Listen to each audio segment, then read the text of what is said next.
Hello and welcome back to the channel.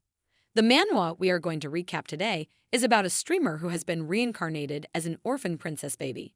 So let's begin with our recap. In a space that glows with pure white light, a girl opens her eyes. The brightness stings at first, too soft to be natural yet too vivid to be man-made. As her vision clears, her gaze lands on a towering statue, elegant, reverent, the kind found only in temples or holy places. She recognizes this place. It's somewhere she's seen before on TV, perhaps in old shows or dreamlike imagery. But now it feels painfully real. A soft sigh escapes her lips. Once again, it seems she has died. Her second death, in fact. And this time, she wakes not in darkness or pain, but in this strange and unfamiliar space. There's a sense of weightlessness about her body, and when she finally looks down, she realizes something else. She looks like a baby. Small, helpless, wrapped in softness and vulnerability. Something about this death feels different, incomprehensibly so. Then a voice breaks the stillness. A man stands before her, patient, watching. He asks if she's done looking around. He speaks not with cruelty, but with the steady cadence of someone delivering a truth he has rehearsed countless times. He tells her that she is a return candidate. In order for her to return, everything must be reset, back to the way it was at the very beginning. For her, for all of them. He gestures gently, pointing out that she has already lived 2 lives, each marked by a black star. In both, she suffered tragic, unfortunate deaths. Her name, he says, is Shusu-o. And with that, memories begin to bleed back in, memories of her first life, the one on Earth. She had been an online gaming streamer, popular enough that even without showing her face, people recognized her by her voice alone. She had fame, comfort, success. And then, one day, after finishing the stream, her heart gave out. A heart attack, sudden and cruel. Just like that, she was gone. When she awoke, she was no longer on Earth, but in a foreign realm, the Genta Empire. In this second life, she was born as a princess, the second daughter of the imperial family. Her mother had died in a war long ago, and her father, though ill, had been kind and doting. And then there was her sister, Leda, beautiful, radiant, and overflowing with affection. At first, it seemed like this life might be better, but the sweetness didn't last. Leda died suddenly of illness when she was only 3. Then came the rebellion. Her father died too, and her cruel uncle seized the throne. He was a monster, locked her in a room, sent governesses to beat her. If not for the kindness of a nanny, she might not have survived at all.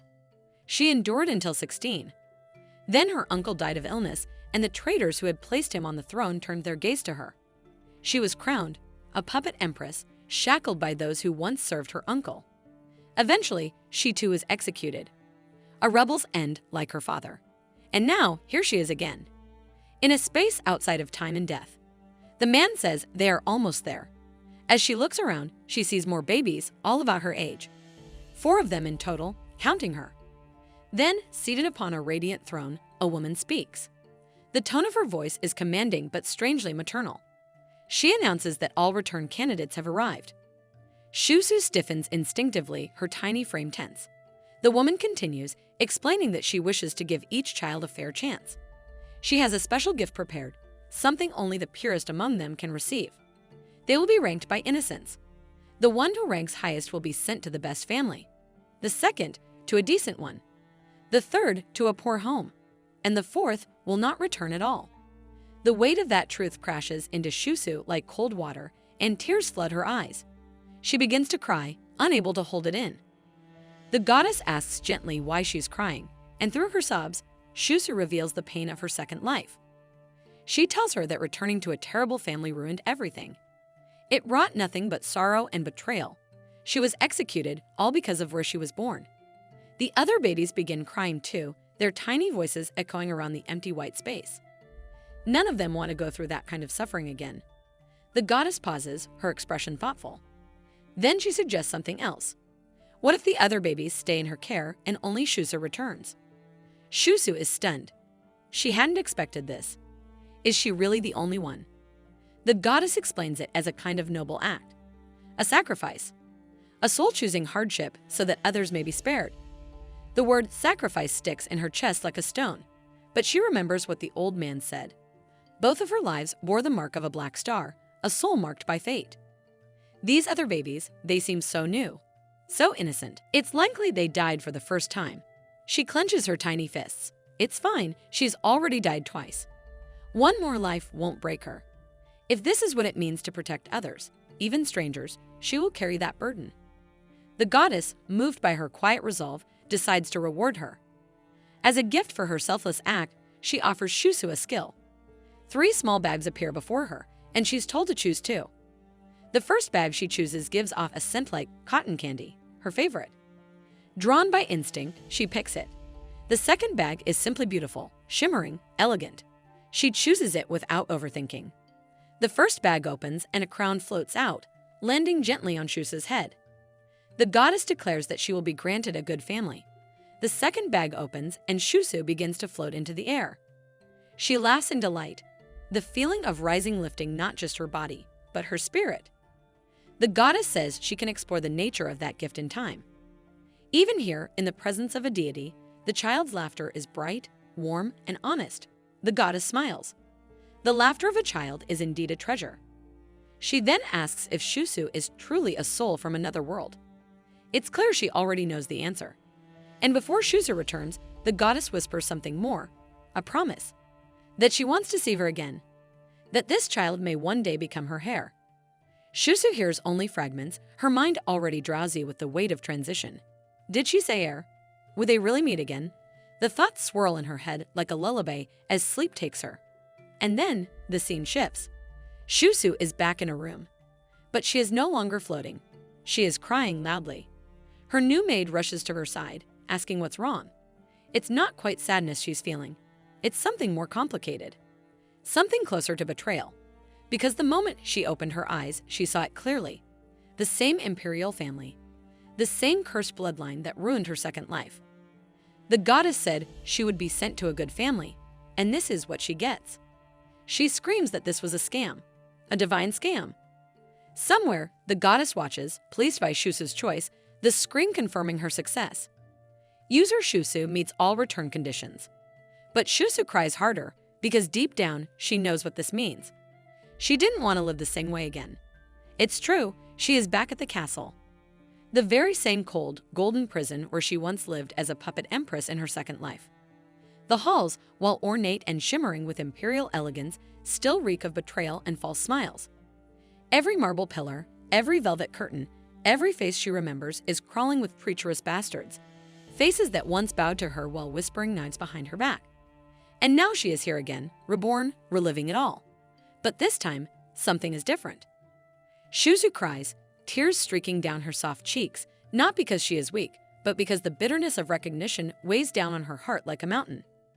How could anyone even claim that this was a good family? How could anyone lie so cleanly with a smile? A small hand tugs on her sleeve. Her maid, a gentle presence ever present in this new life, asks her what's wrong. But Shusu can't explain, she's only a child now. The words are too big, the truth too sharp. Instead of pressing, the maid quietly hands her a toy. The moment it lands in her hands, the sobs falter. She clutches it instinctively, and the crying stops. The innocence of her current body reacts faster than her soul. That alone unsettles her. The scene shifts. Shusu now stands in front of a tall mirror, reaching just above her childlike height. She stares into it, and what she sees nearly knocks the breath from her lungs. Her eyes, wide and disbelieving, scan the reflection with growing confusion. That face, that's not hers. Not the face she wore in her second life. The pink hair, the light green eyes, they don't belong to Shusu. They belong to her sister, her older sister. She's certain of it. She and her sister always had different eye colors. And in case anyone dares to doubt her memory, her older sister was the most adorable baby she had ever seen in any world. Even now, the image of her sister's innocent face is burnt into her mind. But what is happening here? Why is she wearing her sister's face? Shouldn't she have returned as herself, Shusu? The maid, her maid, calls her name again, snapping her out of her spiral. It becomes painfully obvious now, she has the same name as in her second life, Shuzu. Still timid, still quiet. Even back when she was a rising star as a gaming streamer, she had always been a little reserved off-camera. Behind her confident online persona, she was soft-spoken and shy. And this new life, it mirrors that nature. A woman enters. Her name is Nini, her nanny in this life. She looks at Shusu with warmth and familiarity, asking gently if she's done playing with the mirror. Shusu tries to speak. Her lips tremble, words struggle to form. She can't speak properly yet. But then, finally, with a strained voice, she calls out, "Older sister."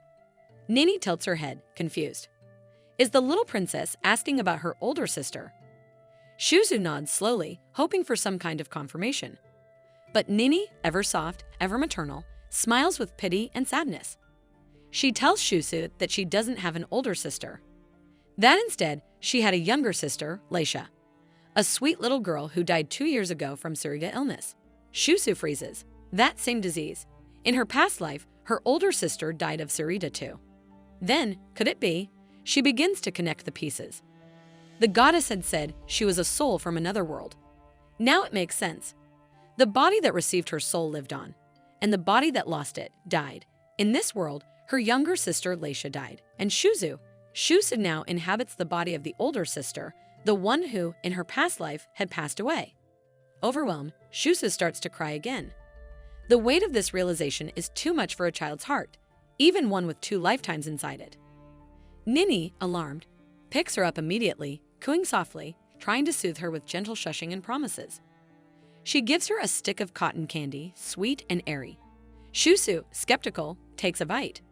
The moment the sugar melts on her tongue, her tears vanish. It's disturbing how fast her emotions swing.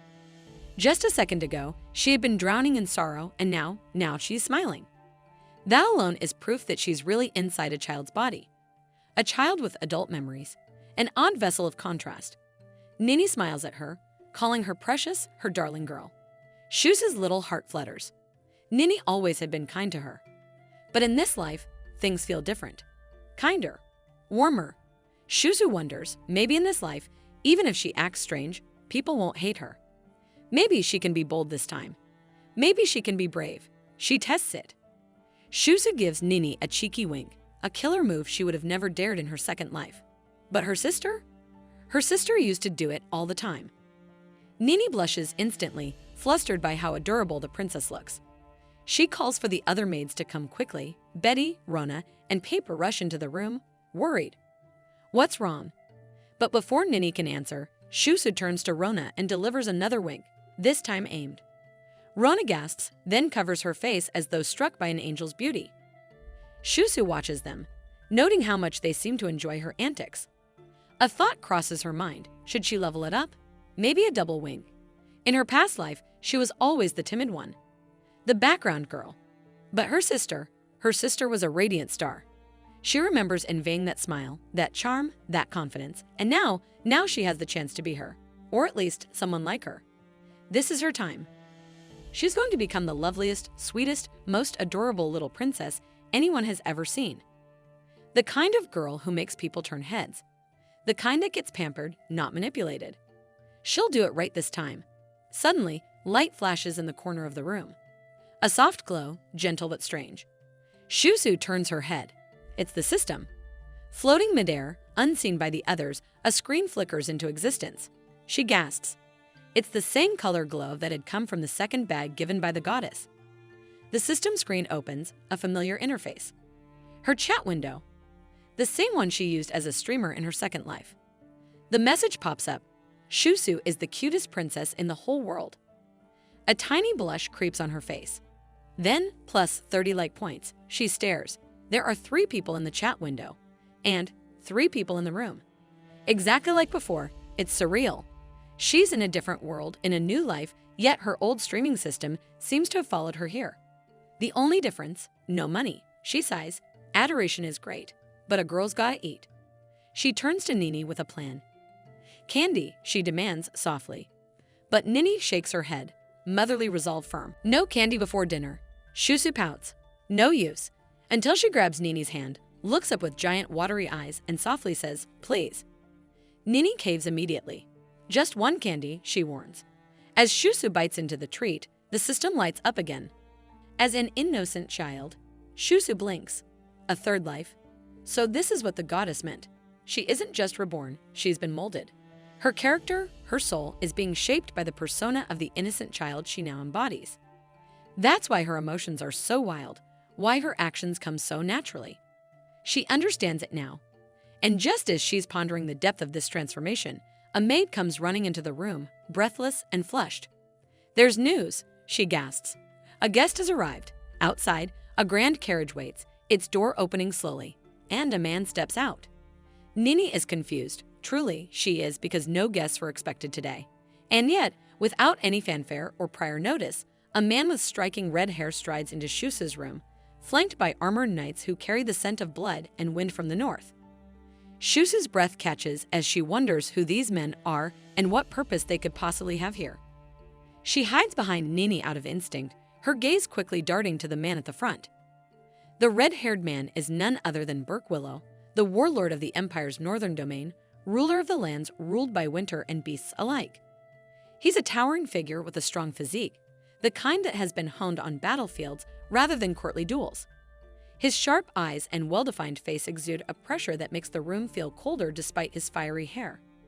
His broad shoulders stretch his cloak, and the presence he brings in is not one easily ignored. He is also Greta's son, the famed general of the Northern Front, and more notably, the half-brother of the heroine, Scarlet Willow, which makes him Shusa's uncle in her second life. A blood relative, one of the few left, if any, who shared a strand of her mother's legacy. Willow's voice rings with irritation, nearly shaking the floorboards as he demands to know what in the world he's doing here. His anger simmers at the edges of his tone, controlled only by a thin veneer of formality. Shusu flinches and burrows further behind Nini, her thoughts swirling as she recalls the fragments of her second life.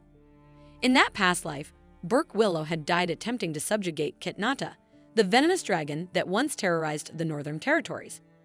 His death had created a power vacuum, leading to the revolt that splintered the stability of the north. His estate, once proud and unshakable, had been overrun by hideous beasts, monsters of scales and howls, things not meant to be seen by humans. The Willow Dukedom had long been protected by its heritage, descendants of dragon blood, fierce and unyielding, but even that could not prevent the devastation wrought by the venomous dragon. The conquest, though ultimately successful, had cost him dearly. The injuries sustained in that battle, compounded with the wounds from prior skirmishes, had proved too great. In her second life, Shusu had barely ever crossed paths with him. His face was one she had seen only from afar or on war posters. She had mourned him quietly, for despite the distance between them, he was her flesh and blood. Now, in the present, the air is tense. Willow seems to believe he's been lured into something beneath his notice. His aide clears his throat awkwardly, a man more accustomed to smoothing the rough edges of his commander's personality. He reminds Willow, pointedly, that Shusu can hear every word he is saying. Willow rubs his fingers against his chin, his scarred knuckles dragging across his jaw. "So what?" is all he says, dismissive, his glare hard and cutting. The weight of that glare makes Shusu stiffen. Her body tenses reflexively, the memory of imperial anger still fresh in her bones. The aide, ever the level-headed presence, continues more carefully now. He explains that the emperor himself has ordered Willow to bring Shusu to the temple on his way to suppress the monsters. The words are heavy. This is not a favor. It is a command. Willow's face darkens. He is clearly displeased. To him, this feels orchestrated, as if he is being manipulated. He mutters under his breath, wondering bitterly why it had to be him of all people. Shusu, meanwhile, is reeling internally. A monster conquest, she thinks, trying to piece the timeline together. Could it be the infamous Ateta Fire Dragon campaign? Her heart sinks at the possibility. If she remembers correctly, it is precisely during that campaign that Burke Willow sustains the grave injuries that would later seal his fate. She begins to panic. What should I do? She wonders, her mind spinning. Isn't this the Emperor's scheme all along? As her thoughts spiral, the system chimes in without mercy. Skill, person insight, activated. A chilling reminder that she's no longer just a reincarnated soul, but a player in a twisted game of fate. She wants to forget all of it. Maybe just some candy, she thinks, momentarily lost in the comfort of sugar and simplicity. But she shakes herself out of it. Now is not the time to fall back into old habits. The Empire's traditions are clear. Once a year, every member of the imperial family must receive a divine blessing at the temple. The lineage born from the Beast of Might believes that skipping even one member will bring a curse upon the whole line. And this year, it's her turn. Willow, however, refuses. He says firmly there's no way he's taking her with him, defiant even in the face of imperial decree. His aide sighs, clearly prepared for this argument. He reminds him that the emperor is always looking for a reason to step into the north, a foothold into Willow's territory. It would be unwise to antagonize him over something so small. Beside them, Shusu watches silently, knowing too well that her uncle isn't a man to be swayed by sentiment. In her second life, not once have he responded to her letters for help, not even when she'd been at her lowest. He had ignored her as if she didn't exist. Her hands clench slightly, but then Nini steps forward. Shusu's heart jumps in her throat. What if he lashes out? What if Nini gets hurt for speaking for her? She watches, frozen, as Nini picks up the conversation, her small voice firm with conviction. Willow turns to her, and to Shusu's complete disbelief, he doesn't get angry. He listens. His expression doesn't twist with rage or irritation. He doesn't raise his voice. He simply looks at Nini, then shifts his gaze to Shusu. There's something unreadable in his eyes. Shusu tries to meet his stare. Quietly panicking, she thinks fiercely if he hurts Nini, she will poke his eyes out. But to her surprise, Willow only asks Nini calmly, "What is it?" That alone shocks her more than anything else. He doesn't like the emperor at all, who would have struck someone down for interrupting him. Willow is rough, yes, but not cruel. Not needlessly so. Nini, unbothered, lifts Shusu into her arms and declares that Willow is Shusu's guest, so they should all have lunch together. Willow, clearly not expecting that, raises an eyebrow and questions if she really thinks he has time for that. Another knight, younger and more relaxed, chuckles as he steps forward. He agrees with Nini, saying that Willow hasn't eaten either, and gently whispers to his lord that the emperor might even summon him back if he finishes too early. A little delay might not be a bad thing. Willow pauses, clearly weighing the pros and cons in his mind. Shusu watches every shift in his face. She knows he's never been on good terms with the emperor. Their relationship had always been a delicate one, woven with threads of tension and buried animosity. Eventually, Willow gives in. He orders them to prepare lunch. Shusu exhales, the tension in her shoulders easing, but not completely. She's about to sit through a very awkward lunch with her uncle. An uncle who, in her past life, she had barely known. An uncle who had died without ever knowing her. Beyond them, the empire is a land divided by three dominant forces. First, the inspiration forces, the guardians of spiritual and physical might. Then, the 6 ducal families, each representing either day, night, or one of the 4 seasons. And lastly, the Mage Association, ruling over the magic tower and all arcane arts. The Willow Duchy, her uncle's domain, rules the north, the land of beasts, the land of winter. Their power had only grown stronger over the years, cemented through a cold but shrewd marriage to the imperial bloodline. Now that very bloodline sits across from her, ready to dine. And for the first time, Shusu feels the weight of her name, not just as a pawn in the emperor's games, but as a girl standing at the edge of winter, staring into the eyes of a storm. The Willow Estate is more than just a land. It is a fortress of power, wealth, and influence built upon mines that unearth precious ores and magical metals. Its rivers and waters brim with rare goods drawn from the bodies of fallen beasts, resources that stir envy even in the hearts of foreign kings. Because of this, the estate maintains active trade and diplomatic relations with other nations, often being treated more like an independent state than a vassal territory under the empire's rule. Yet despite this prestige, the Willow Estate has long held a deep-rooted hostility toward the imperial family. The current emperor, after all, is a usurper. He climbed the throne by assassinating the former emperor, Shusu's father, and seizing the crown with bloodied hands. Shusu's father had once been the rightful heir, once ruled with quiet dignity until he lost everything: his throne, his wife, and the loyalty of the court. Her mother had been the previous head of the Willow family, a war heroine remembered in tales and statues. When she married the emperor, she relinquished her title of dupe to her half-brother, Burke Willow. Her loyalty to the empire did not save her. She later perished in a war, a campaign she had not even chosen. It was Shusu's other uncle, her father's brother, who dragged her mother to that battlefield. Her death was as senseless as it was tragic. So it was no surprise that the Willow family had always stood at odds with the imperial line. Though the emperor's power is absolute, handed down through generations from the divine beast that had once founded the empire, there is still tension in the air. if not for the protective presence of the sun's legacy, a symbol of divine authority. A full-blown civil war might have broken out long ago. The scene softens as it returns to the room where Shusu sits. Nini, cheerful and bright, is baby feeding her. She scoops a spoonful of warm porridge and lifts it to Shusu's lips, offering a soft ah. Shusu leans forward, eating obediently, her cheeks puffed adorably as she chews. Then Nini hands her the spoon, letting her eat by herself. Each bite is filled with sweetness and care, and though it is a simple act, it melts the hearts of the watching knights. Even the most stoic among them exchange glances and soft chuckles, charmed by the sight of Shusu munching away so cutely. But not Willow. His face contours, a mixture of disbelief and quiet horror. He looks as if he has been forcibly inserted into a nursery. His sharp stare pierces into Shusu, and she feels it immediately. Freezing mid-chew, she wonders why is he staring at her like that. The system responds promptly, persona trait. Childlike aura has been activated. Beaming with artificial innocence, Shusu turns her big eyes toward her uncle, the corner of her mouth still a little messy with food. The knights sigh collectively, completely won over. Even Willow, ever composed, looks taken aback. Something stirs in Shusu's chest. She thinks that he's her last living relative. Even if he never acknowledged her in her past life, even if he ignored her cries for help, she still wants to try, at least once. For a second, she wonders if fate has finally granted her a chance. He's lucky, she thinks, because I'm eating something delicious right now. But it's not just that. Nini had lured her in with the promise of sweets.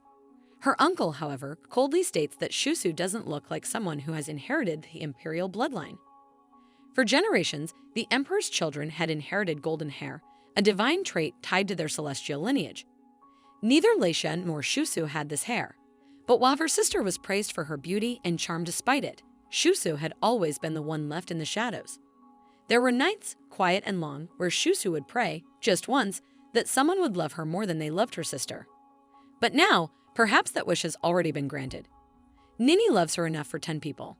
Breaking the silence, Shusu tilts her head and asks her uncle plainly if he hates her. His answer is just as blunt that he neither hate her nor like her. That alone tells her everything. He doesn't care.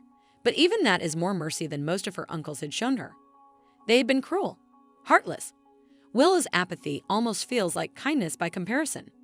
She raises her arms and asks for a hug. He looks at her, unimpressed, why would he? Again, she asks if he hates her, irritated. Willow snaps, is she really going to keep playing her little game? Shusu doesn't respond with words.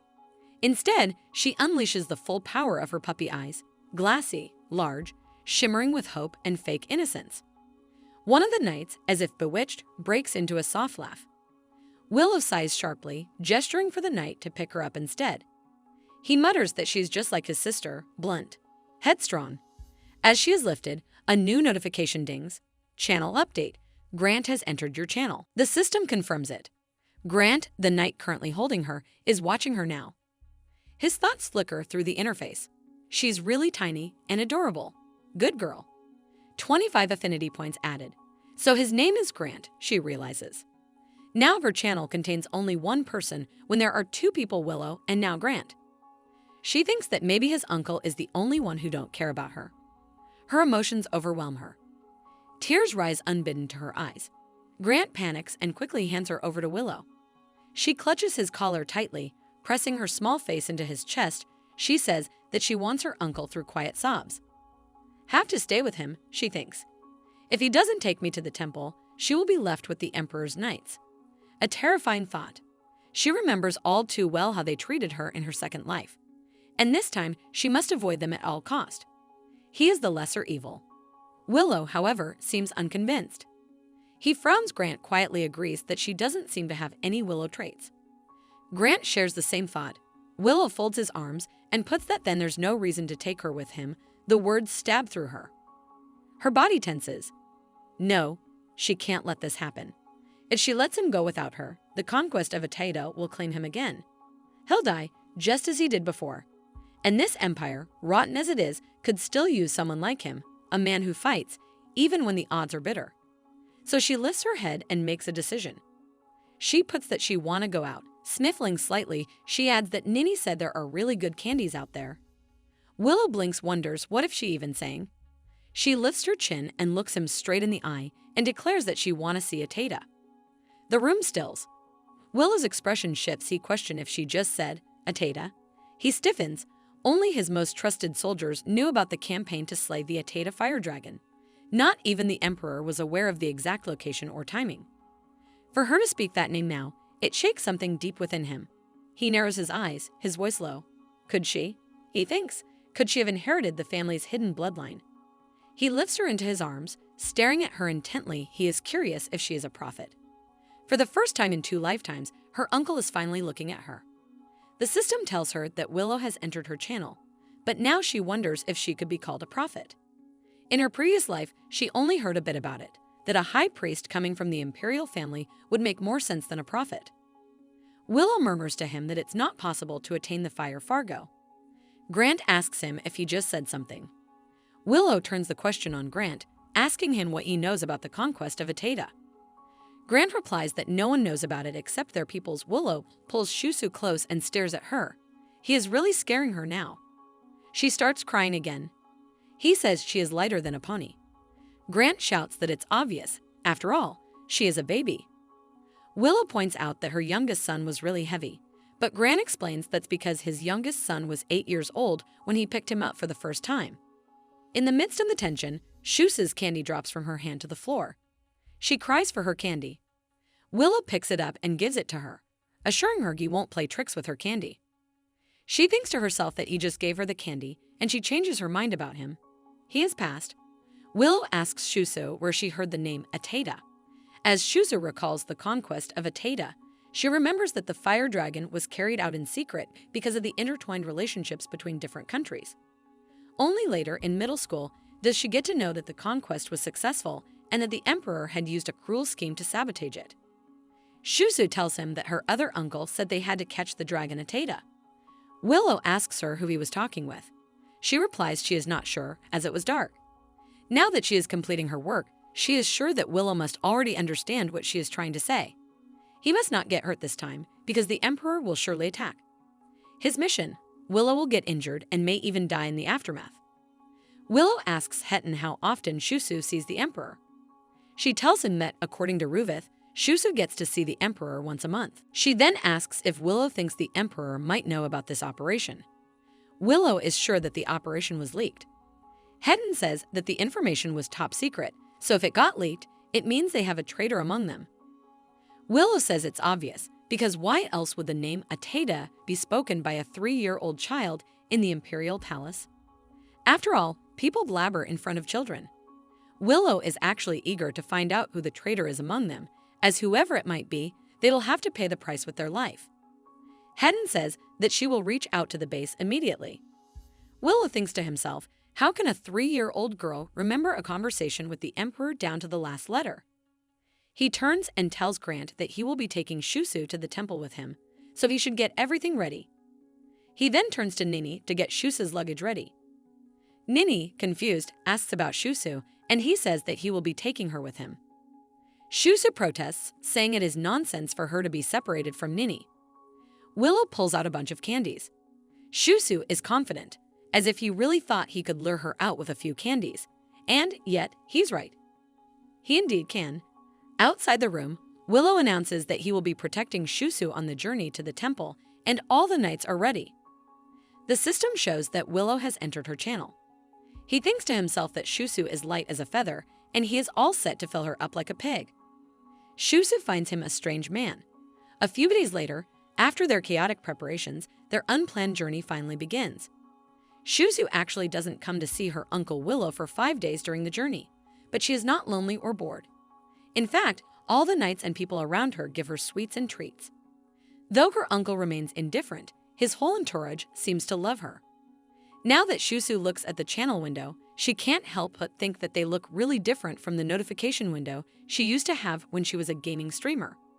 She's not getting any gifts from subscribers. What's more surprising is that it shows what other characters are thinking.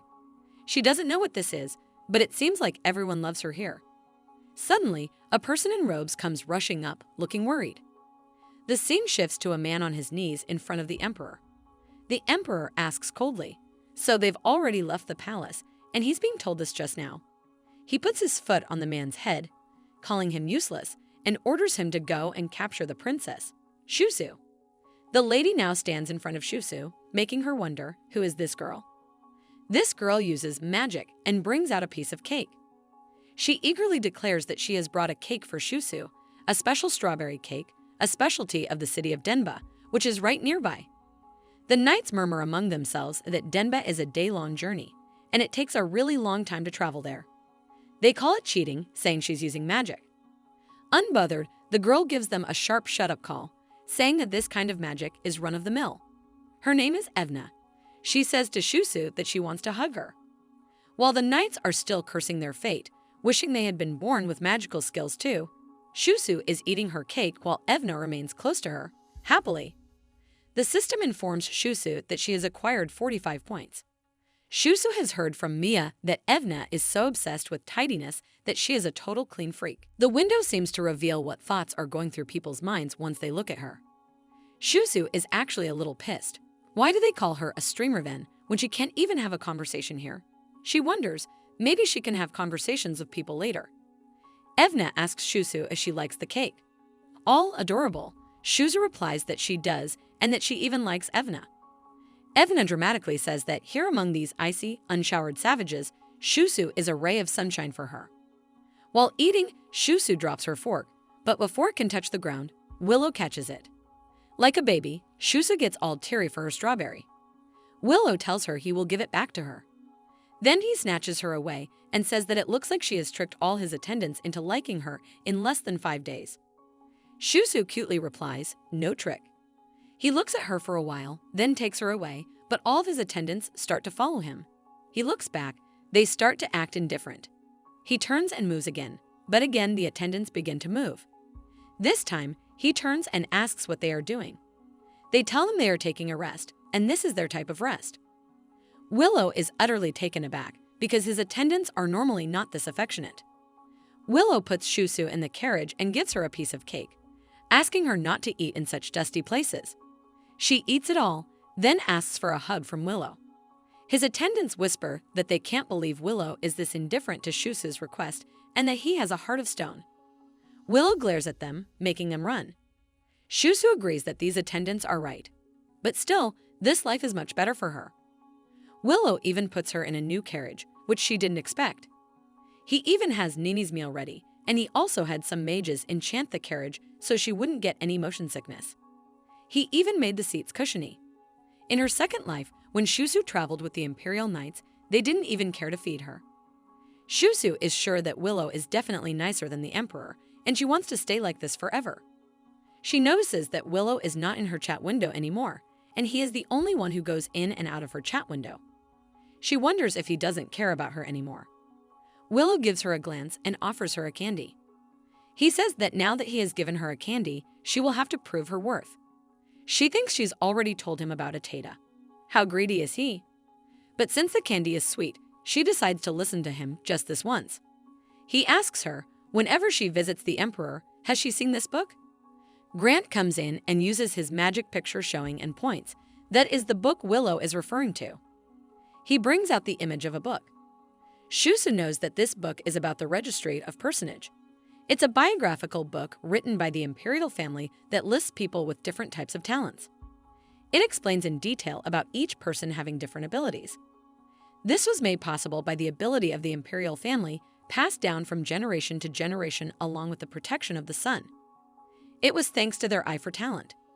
The story stretches all the way back to when the first emperor was born under the beast of light. After receiving a blessing from the goddess Minerva, goddess of wisdom, and the owl, his hair turned a brilliant blonde. Since then, blonde offspring of the imperial family are more likely to possess this talent. As a non-blonde, Shusu lacked such an ability. And if someone possesses that eye, they can assess a person's talent just by looking at them. Her father and uncle both have that talent.